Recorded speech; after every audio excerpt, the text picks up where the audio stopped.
네, 이것 좀 여쭤보겠습니다. 두 가지인데요. 아니, 벌써 50일, 왜 이렇게 시간이 금방 가죠?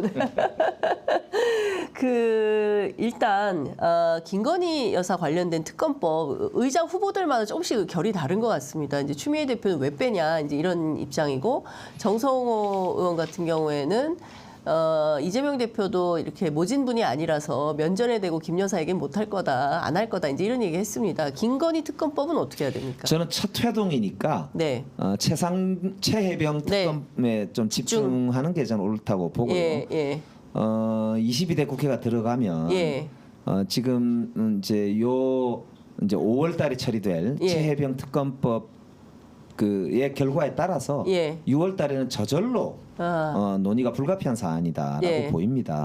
거기다가 뭐 제기되어 있는 안건들도 많지 않습니까? 그러니까 이체 양명주라고 해서 있고 그 이외에도 많거든요. 그렇기 때문에 저는 그 문제는 22대 국회에서 다루어도 늦지 않다. 그래서 저는 좀 단계적으로 전략적으로 접근했으면 좋겠다 싶어요. 정진석 비서실장이 어제 그 수석 비서관들하고 첫 번째 회의를 했는데 정치는 대통령이 하는 거지 비서들이 하는 게 아니다. 그러니까 소위 이제 박영선, 양정철, 인선설 관련해서 그 대통령실 내부에 혼선이 좀 있었잖아요. 공식 라인에서는 부인하고 비서관들은 아니라고 하고 실제로 그 회사 출신들이 TV조선과 뭐 저 YTN에 직접 제보를 했다는 얘기까지 좀 확인이 되고 있는 상황인데 그런데 말이죠. 저희들이 그 대통령실에서 이 얘기를 해도 되는지 모르겠는데 대통령실에서 자료가 나올 때 분명히 이제 과거에는 이거 뭐 누가 한 얘기다라고 해서 누구에 따르면 어쩌고 저쩌고 이렇게 기사를 쓸 수 있도록 보도자료가 나오는데 이번 윤석열 정부의 대통령실은 이 당구장 표시를 하고 항상 관계자 말로 쓰도록 돼 있어요. 네네. 기자들이 보기에 그러면 이제 관계자 말로 써달라는 게 이제 출입처의 요청이니까 대체로 기자들은 그 수용해서 그렇게 쓰거든요. 근데 이게 마치 이제 수석 비서관들 태도의 문제를 좀 지적하는 걸로 보이는데. 그러니까 쉽게 말하면 군기반장 나선 겁니까? 수석과 비서관들 내에서 대통령 말고 다른 그룹이나 라인이 있었던 거 아니냐. 쓸데없는 짓 하지 말라. 지금 그 이야기를 한 셈이라고 봐야죠. 저게 이제 원래는 민정수석실이 주로 하는 업무입니다. 대통령 중심으로 움직이지 아니하고 다른 파당이나 파벌을 짓거나 혹은 외부 세력 그러니까 정당과 다른 시민사회 등과 연계해서 대통령의 방침과 다른 그런 말이나 행동을 하는 그런 그룹이나 개인을 바로 잡아내는 일을 민정수석실이 주로 하는 거 아닙니까? 그러니까 이제 지금 정진석 군기반장의 등장. 군기반장의 등장이다. 그렇게 볼 수도 있고 아마 정진석 실장이 정치인 출신이다 보니까 이거는 경고가 필요하다고 지금 생각한 것 같아요. 아주 잘하신 경고라고 보고 그런 점에서는 정치인 출신이니까 진짜로 대통령이 제대로 정치할 수 있도록 아까 얘기했잖아요. 정치는 대통령이 하는 거라면서 지금부터 대통령이 제대로 정치하실 수 있도록 실장께서 역할을 하셔야 된다.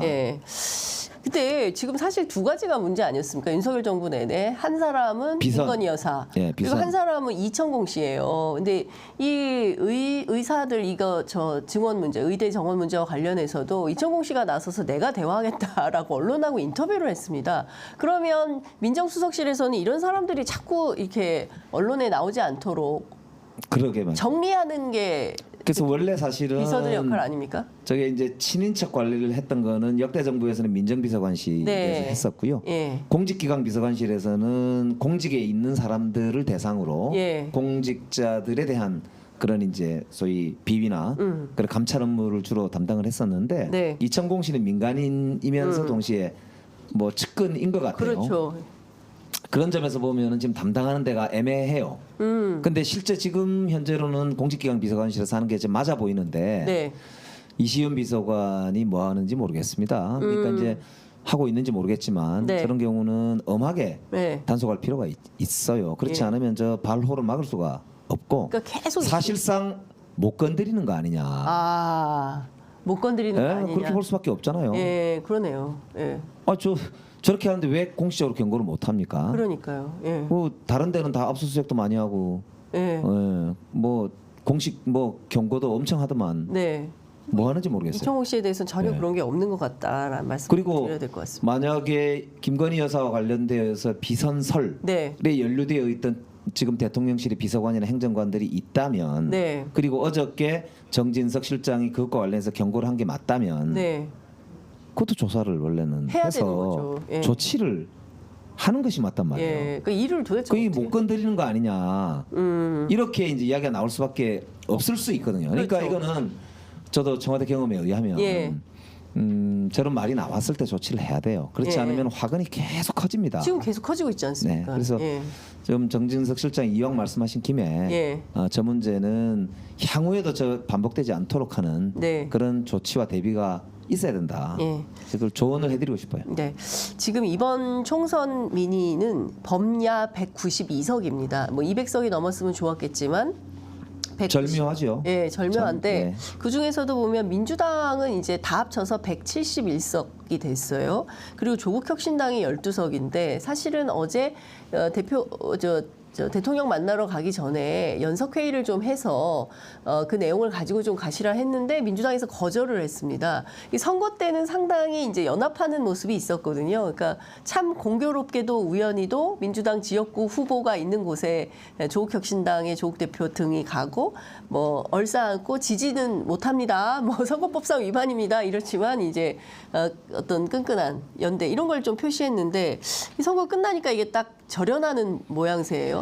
그렇다기보다는 예. 지금은 이재명의 시간이에요. 지금은 네, 이재명. 지금은 이재명의 시간입니다. 왜냐하면 영수회담이라는 걸 저희들이 지난 2년간 계속 요청을 해왔고 네. 특히나 이재명 대표 같은 경우는 구속될 뻔했잖아요. 네. 그러니까 윤석열 대통령 정부의 검찰에 의해서 네. 모진 이제 탄압을 사실은 제1당 대표로서 받아왔기 때문에 네. 이제 선거 끝난 지금 시점에서는 큰 틀에서 네. 뭐 소소한 것보다는 큰 틀에서 이제 이제 정말 국정의 파트너로서의 지도자 간의 만남 네. 이렇게 이루어지는 거기 때문에 네. 지금 무슨 세세한 의제 조율하고 무슨 뭐 숫자 우리가 네. 190석 돼 이제 앞으로 너 잘해 뭐 이런 그 낮은 수준 그럼 안 된다. 낮다기보다 그런 네. 거보다는 네.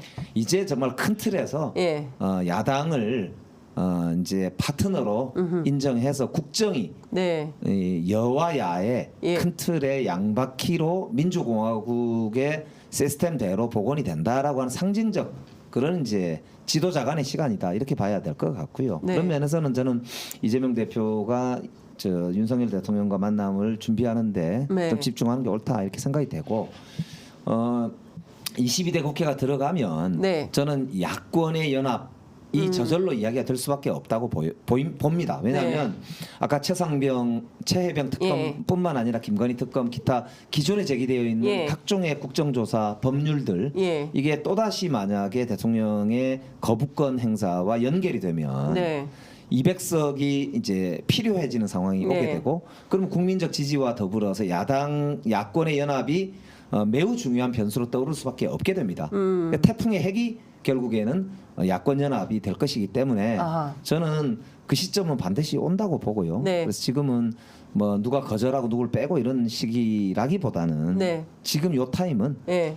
윤석열과 이재명의 타임이고 네. 이제 좀 지나면 야권 연합의 시간이 곧 올 것이다. 네, 이렇게 6월부터는 야권 연합의 시간이 올 거고 네, 저는 올 거라고 그때부터는 봅니다. 저절로 연합 정치가 이루어질 거고 그렇습니다. 예, 192석의 전체를 대표하는 이재명 대표의 역할을 하게 될 거다. 예, 그게 그래야 저는 이제 적절한 시점이 되면 네. 거부권을 계속 행사를 안 바랄 경우에 네. 그걸 이제 국민의힘 일부까지도 동의를 얻어서 네. 필요하다면 200석 이상을 만들어서 네. 이렇게 제2요구권을 무력화시키는 예. 재의결을 해내는 예. 정치적인 그런 극적인 이벤트 같은 게 나올 수도 있잖아요. 그렇죠. 그러니까 그걸 예. 이끌어내는데 기초는 결국 야권 연합 아닙니까? 그렇습니다. 그러니까 이제 예. 그거의 중심에 서 있는 이재명, 뭐 혹은 뭐 누구 네. 이런 시간이 올 거고 네. 거기에 이제 지난번에 말했던 뭐 아까 이준석 대표나 조국 대표나 네. 혹은 뭐 다른 분들의 역할도 굉장히 중요해질 것이고 네. 그렇기 때문에 저는 시간의 문제이지. 예. 요 장면에 예. 요 장면의 문제지 지금 그래서 네. 누가 거부하고 이런 문제는 아니다. 아니다. 이렇게 봐요. 경우에 따라서는 이럴 수도 있겠네요. 어쨌든 이재명 대표가 가서 만나고 돌아와서 야권 대표들에게 설명하는 그런 뭐 자리가 그럴 수도 있을 있지 수도 않을까, 있겠네요. 그죠? 그 내용이 이제 추후에. 윤석열 대통령과 어떤 대화를 하고 어떤 합의에 이르고 또 어떤 후속 조치가 필요하냐에 따라서 좀 다양한 그런 경로들이 저는 생길 거라고 보입니다. 뭐 이런 문제는 이렇게 얘기하더라. 뭐 이런 걸 네. 전달해 줄 수도 있고 그렇겠네요. 알겠습니다. 오늘 말씀은 여기까지 들어야 될 것 같습니다. 말씀 잘 들었습니다. 22대 국회 때는 어느 상임위로 가십니까? 일단 법사위는 안 하려고 그러고요. 저 당연히 법사위 또 가실 줄 알았는데. 예, 좀 법사위는 이제 그만하고요. 네. 이제 만주 변호사는 어느 정도 조금 반응된 것 같아서 예. 행안위나 문체위 뭐 고민하고 있습니다. 행안위, 문체위. 알겠습니다. 거기에 가셔도 또 뉴스가 많을 것 같다라는 생각이 좀 듭니다. 하여간 오늘 말씀 여기까지 듣도록 하겠습니다. 고맙습니다. 네, 고맙습니다.